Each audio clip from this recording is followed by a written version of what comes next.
اسمبلیاں توڑنے والی تیسری بڑی سیاسی قوت، لیکن اپنی نااہلی اور کمزوریوں کے باعث فوج کے سیاسی کردار کو محدود کرنے میں کامیاب نہ ہو سکی۔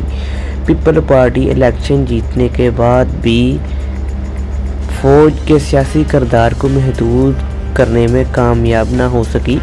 فوج کو جب ضرورت پڑتی ہے وہ پریس ریلیز کے ذریعے کیری لاگر بل پر اپنے تحفظات کا اظہار کرنے میں ہچکچاہٹ محسوس نہیں کرتی۔ بظاہر فوج کا دعوی ہے کہ وہ سیاست سے دور ہو چکی ہے، لیکن اس دعوے کے باوجود حکمران بدستور فوج کے کنٹرول میں نظر آتے ہیں۔ پیپل پارٹی کے دور میں اسی فوج نے جنرل پرویز مشرف کو گارڈ آف آنر دے کر شرف نے پاکستان کا آئین 2 مرتبہ توڑا۔ 31 جولائی 2009 کو سپریم کورٹ کے فیصلے کی روشنی میں مشرف کے خلاف غداری کا مقدمہ چلایا جاتا تھا، لیکن یہ مقدمہ نہیں چلا، جو اس امر کا شیو طاقتور کردار ہے۔ لیکن اس طاقتور کردار نے کیونکہ ذوالفقار علی بھٹو کہتے پاکستان کی سلامتی کو کتنا مضبوط کیا، اس کا سوال جواب ہے کہ فوج سیاست کرتی ہے، وہ ملک کا دفاع نہیں کر سکتی۔ مشرف دور میں بنائی جانے والی نیشنل سیکورٹی کونسل کو پیپل پارٹی حکومت نے ختم کر دیا، لیکن مشرف کی طرف سے بنائے گئے army chief general Ashfaq Parvez Kayani کو اسی پیپل پارٹی کی حکومت نے مدت ملازمت میں 3 سال کی توسیع دے کر دنیا کو کچھ نہ کہتے ہوئے بھی کہہ دیا کہ فوج سویلین حکومت سے زیادہ مضبوط ہے۔ بظاہر پیپل پارٹی نے مسلم لیگ نون اور دیگر سیاسی جماعتوں کے ساتھ مل کر آئین میں 18ویں ترمیم منظور کروا لی اور ان ترامیم کا خاتمہ کر دیا جو جنرل ضیاء الحق اور جنرل پرویز مشرف نے 1973 کے آئین میں شامل کی تھی۔ لیکن ایک طاقتور لائی آج بھی پارلیمانی نظام کے بجائے ایک ایسا نظام چاہتی ہے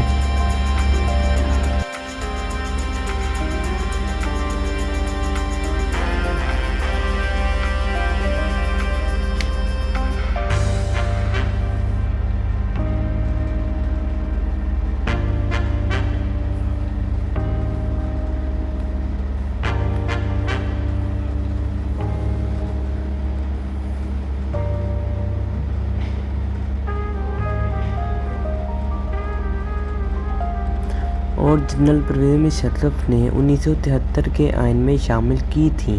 لیکن ایک طاقتور لائی آج بھی پارلیمانی نظام کے بجائے ایک ایسا نظام چاہتی ہے جو جنرل پرویز مشرف کے دور میں تھا۔ مشرف دور کی کنٹرول ڈیموکریسی میں پارلیمنٹ ایک فوجی صدر کے اشاروں پر ناچتی تھی اور عملاً یہ صدارتی نظام تھا۔ پاکستان کے فوجی جرنیلوں کی اکثریت ملک میں صدارتی نظام کی حامی ہے، کیونکہ صدر کے ذریعے پارلیمنٹ کو قابو میں لانا آسان ہوتا ہے۔ ذوالفقار علی بھٹو نے 6 مارچ 1978 کو لاہور ہائی کورٹ میں دائر کی جانے والی درخواست میں 28 اگست 1977 کو راولپنڈی میں جنرل ضیاء الحق کے ساتھ اپنی ملاقات کا انکشاف کیا۔ یہ ملاقات اس وقت ہوئی جب عدالت نے بھٹو کو ضمانت پر رہا کیا اور ابھی تک ان پر قتل کا مقدمہ شروع نہیں ہوا تھا۔ اس ملاقات میں جنرل فیض علی چشتی بھی موجود تھے۔ بھٹو نے اس ملاقات کے بعد لکھا کہ جنرل ضیاء الحق اس ملاقات میں پارلیمانی نظام کے خلاف گفتگو کرتے رہے اور مجھے کہا کہ میں انہیں کسی ایسے نظام کا نقشہ بنا کر دوں جو ملک میں کامیابی سے چل سکے۔ دوسرے الفاظ میں جنرل ضیاء الحق نے بھٹو کو 1973 کے آئین سے ہٹ کر صدارتی نظام قبول کرنے کی پیشکش کی۔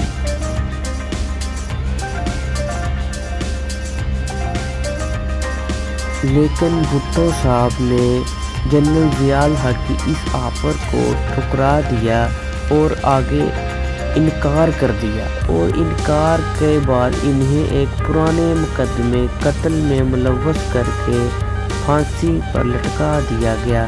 بعد کے حالات نے ثابت کیا کہ بھٹو درست کہتے تھے۔ جنرل ضیاء الحق نے 8ویں ترمیم کے ذریعے پارلیمانی نظام کو صدارتی نظام میں بدل دیا۔ بعد ازاں نواز شریف اور بینظیر بھٹو نے اپنے اقتدار کی ہوس کی خاطر مل کر 8ویں ترمیم ختم کی اور صدر سے اسمبلیاں توڑنے کے اختیارات واپس لے لیے۔ لیکن کچھ سال کے بعد پرویز مشرف نے 17ویں ترمیم کے ذریعے اسمبلیاں توڑنے کے آئینی اختیار کو واپس لے لیا۔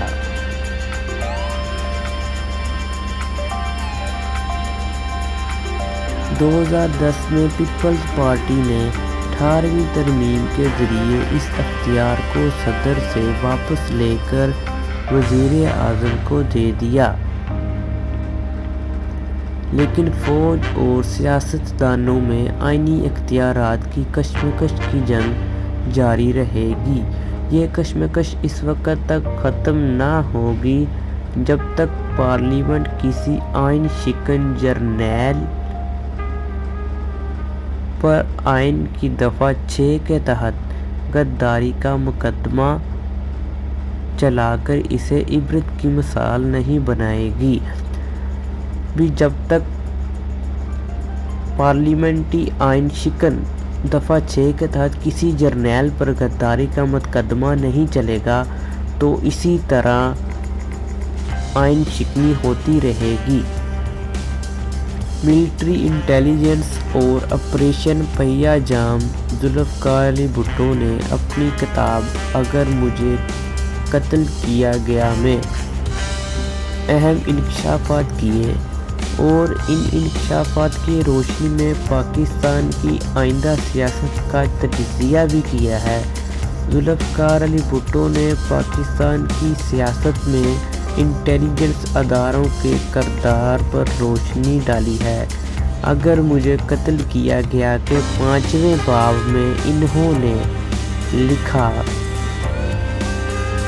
کہ جب 1965 کی پاک بھارت جنگ شروع ہوئی تو ملٹری انٹیلیجنس اس قابل نہیں تھی کہ بھارتی آرم ڈویژنوں کا اتا پتہ معلوم کر سکے۔ ملٹری انٹیلیجنس کی اس کارکردگی پر صدر ایوب خان بہت ناراض ہوئے۔ انہوں نے انٹر سروسز کے ڈائریکٹر بریگیڈیئر ریاض حسین کو راولپنڈی میں اپنے دفتر میں طلب کر لیا۔ بھٹو لکھتے ہیں کہ میں اس وقت وزیر خارجہ تھا اور میں بھی وہاں موجود تھا۔ ایوب خان نے ریاض حسین کو خوب ڈانٹ پلائی اور اسے بتایا کہ ملٹری انٹیلیجنس نے ملک کی سرنگوں کر دیا ہے۔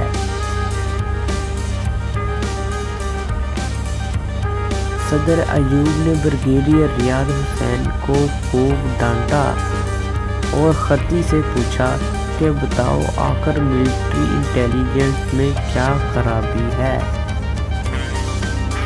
تو ریاض حسین نے کانپتی ہوئی آواز میں جواب دیا کہ جناب جون 1964 سے ملٹری انٹیلیجنس کو سیاسی کام سونپے گئے ہیں۔ ملٹری انٹیلیجنس کو یہ کام سونپا گیا ہے کہ انتخابات اور انتخابات کے معاملات کو دبایا جا سکے۔ بھٹو نے ایک اور انکشاف یہ بھی کیا ہے کہ 1964 میں انٹیلیجنس ایجنسیوں نے صدر ایوب کے مقابلے میں جنرل اعظم کو صدارتی امیدوار بننے سے روکا تھا۔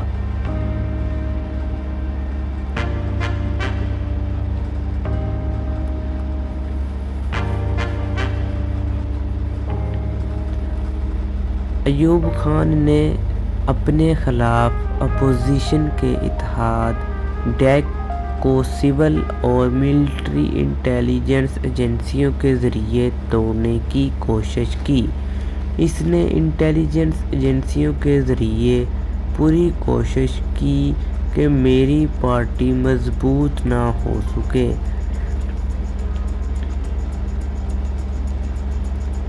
بھٹو لکھتے ہیں کہ جنرل ایوب نے اپوزیشن کے اتحاد کو ملا کر پوری کوشش کی کہ وہ میری پارٹی کو مضبوط نہ کر سکیں اور میری پارٹی میں توڑ پھوڑ کر دیں۔ اس نے 30 نومبر اور 1 دسمبر 1968 کو ہمارے بنیادی اجلاسوں کو سبوتاژ کروانے کی کوشش کی۔ بھٹو اپنی کتاب میں لکھتے ہیں کہ یحییٰ خان سیاستدانوں میں پھوٹ ڈلوانے کے لیے انٹیلیجنس ایجنسیوں کو استعمال کرتا تھا۔ میری پارٹی پر انٹیلیجنس ایجنسیوں کی خاص توجہ تھی۔ 1970 کے انتخابات کے بعد اور حتیٰ کہ یحییٰ خان کے مارشل لاء کے خاتمے کے بعد بھی دونوں ہول اور ملٹری انٹیلیجنس ایجنسیاں میری پارٹی میں دباؤ ڈالنے کے لیے گھسی ہوئی تھیں تاکہ منتخب نمائندوں کو اپنے اثر و رسوخ سے زیر کر سکیں۔ جنوری 1972 میں لندن کے لیے جاتے ہوئے شیخ مجیب الرحمان نے مجھے بتایا کہ مغربی پاکستان کے 5 افراد پر وہ ہاتھ ڈالنا چاہتا ہے اور انہیں پلٹن میدان میں پھانسی لگانا چاہتا ہے۔ ان 5 میں سے 2 کا تعلق ملٹری اور سول انٹیلیجنس سے تھا۔ مجیب الرحمان نے سیاست میں ان افراد کی گھناؤنی کارروائی کی تفصیل مجھے بتائی۔ میں نے مجیب الرحمان کو بتایا کہ ہمارا تجربہ بھی اس سے مختلف نہیں۔ بھٹو لکھتے ہیں کہ جب میں 20 دسمبر 1971 کو پاکستان کا صدر بنا تو lieutenant general Jilani Inter Services Intelligence کے ڈائریکٹر تھے۔ وہ 5 جولائی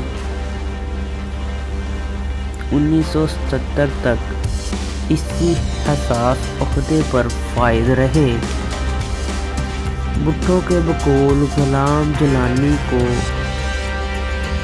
چھوا تک نہیں گیا۔ وہ 5 برس سے زائد عرصے تک میرے مرکزی انٹیلیجنس افسر رہے۔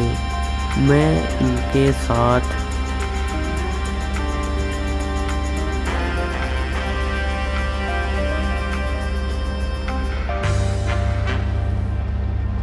مختلف حساس موضوعات پر تبادلہ خیال کرتا رہا۔ میں نے انہیں بتایا کہ میں انٹیلیجنس اداروں کو ایک باوقار اور مستحکم انٹیلیجنس ڈپارٹمنٹ میں مدغم کرنا چاہتا ہوں جو داخلی اور خارجی حصوں پر مشتمل ہوگا۔ لیفٹیننٹ جنرل جیلانی نے میرے ساتھ مستقبل کے منصوبوں پر بے تکلفی سے گفتگو کی۔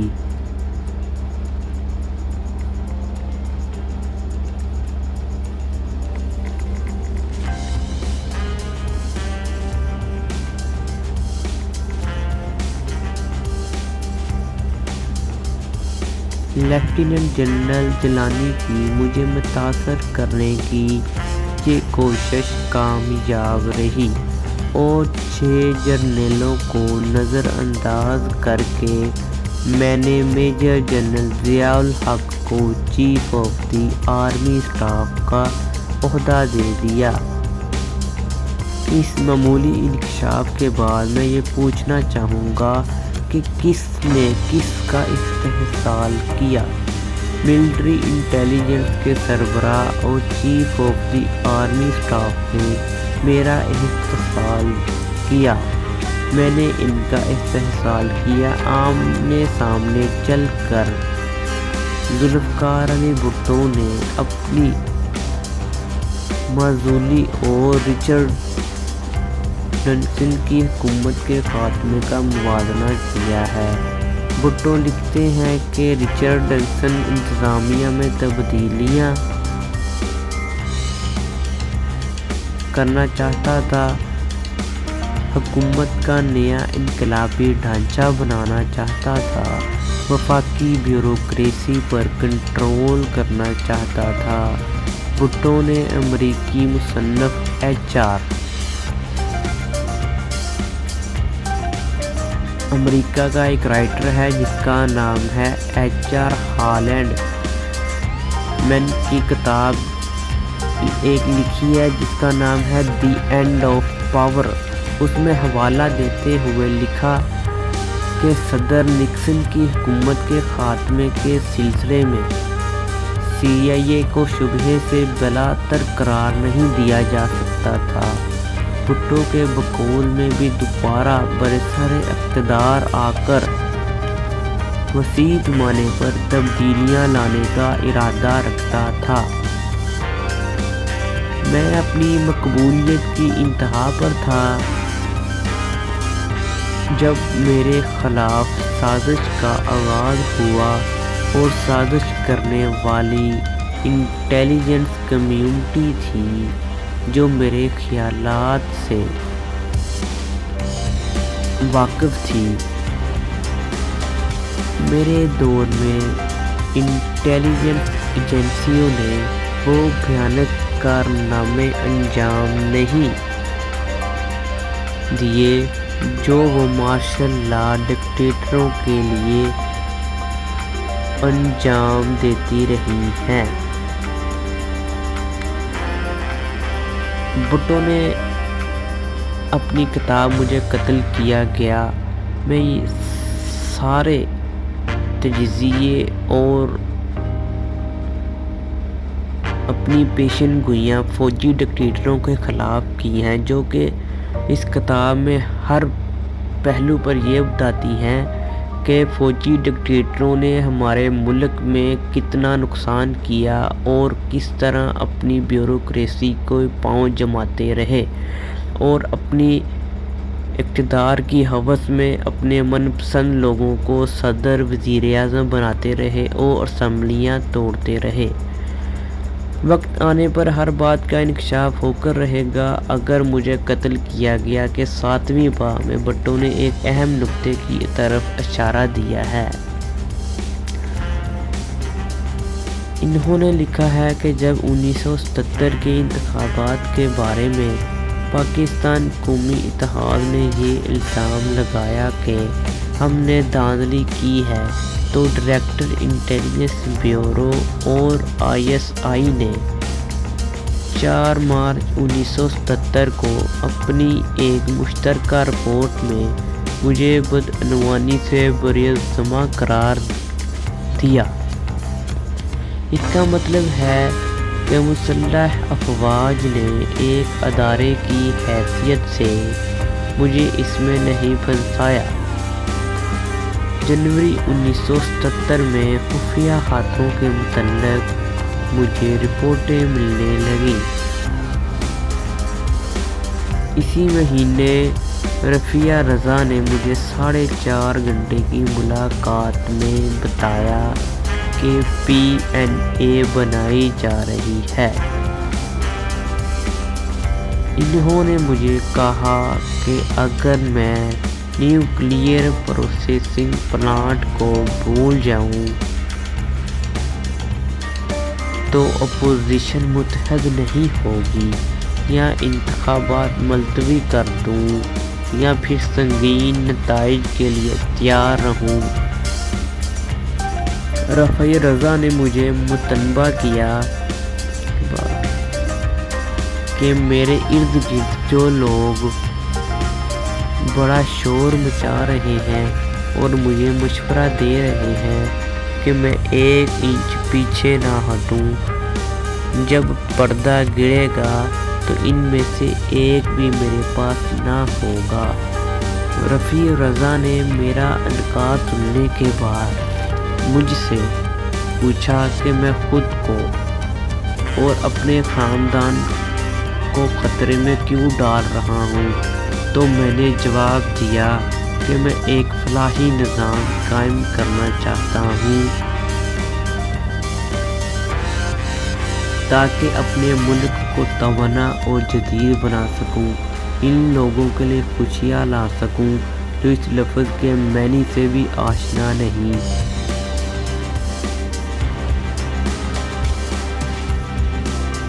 آنسو ہمیشہ بہتے رہیں گے، آنسو ہمیشہ بہتے رہیں گے، لیکن میں چاہتا ہوں کہ کم آنسو ہیں اور کم تلخی کے ساتھ ہیں۔ بعد ازاں PNA کی تشکیل میرے لیے حیران کن نہیں تھی۔ فرق یہ تھا کہ جگتو فرنٹ CCF اور ڈیک دیسی کام تھا، جبکہ PNA دیسی سازش نہیں تھی۔ رفیع رضا مجھے اس کے غیر ملکی رنگ بتا چکے تھے۔ بھٹو اپنی کتاب کے 11ویں باب میں لکھتے ہیں کہ تیسری دنیا کو غیر ملکی قیادتوں کے خلاف جدوجہد کرنی ہے، اور غیر ملکی قیادتوں کے خلاف جدوجہد کا بہترین طریقہ یہ ہے کہ فوج کے ذریعے حکومتوں کا تختہ الٹنے کی سازشوں کا مقابلہ کیا جائے۔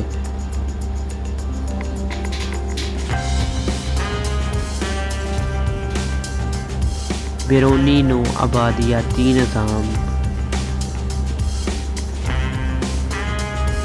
کا سب سے بڑا ذریعہ اندرونی آبادی نظام ہوتا ہے۔ اس کا مطلب یہ ہے کہ غیر ملکی قیادتوں کو ہم پر فوجی جبر و قوت کے بغیر نہیں تھوپا جا سکتا۔ فوج کے ذریعے حکومت کا تختہ الٹنا ملکی اتحاد کے ساتھ بدترین دشمنی ہے۔ فوجی بغاوتوں کے ذریعے آزاد لوگوں کو تقسیم کر دیا جاتا ہے اور بنیادوں کو ہلا دیا جاتا ہے۔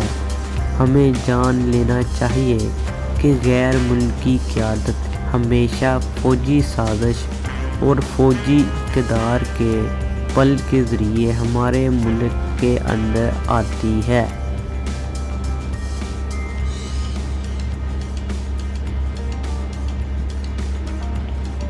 PNA کے ساتھ غیر ملکی عناصر کا تعاون کسی محبت کے بغیر نہیں تھا۔ باہمی مفاہمت ہو چکی تھی۔